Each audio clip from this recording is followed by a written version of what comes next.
The scandal has been hanging over the state capitol for nearly 3 months after Representative Michelle Ugenti-Rita came to CBS 5 to talk about being sexually harassed by fellow lawmakers. Political editor Dennis Welch picks up our team coverage.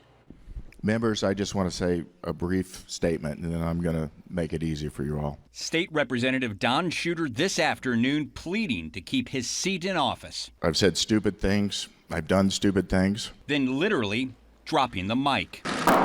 But the theatrics weren't enough. In the end, his fellow lawmakers voted to boot him out of office for displaying a pattern of sexual harassment and bad behavior. When the problem is so egregious and the morality so low, it is our duty to take care of this body and to expel him from it. Sitting in the middle of it all, Representative Michelle Ugenti-Rita, whose accusations triggered the chain of events leading up to today.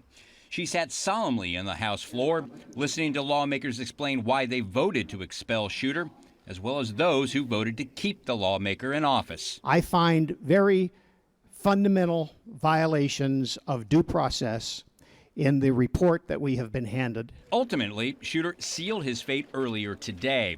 The House Speaker had been calling for Shooter's censure, not expulsion, but changed his mind shortly after Shooter fired off a letter criticizing the investigation that found credible evidence that Shooter engaged in a pattern of sexual harassment. It's horrifying for a lot of reasons.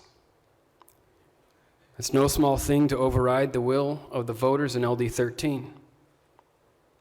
It's horrifying because Mr. Shooter in his time down here has done good things for the state and his constituents and probably will only be remembered for this. Dennis Welch for Arizona's Family.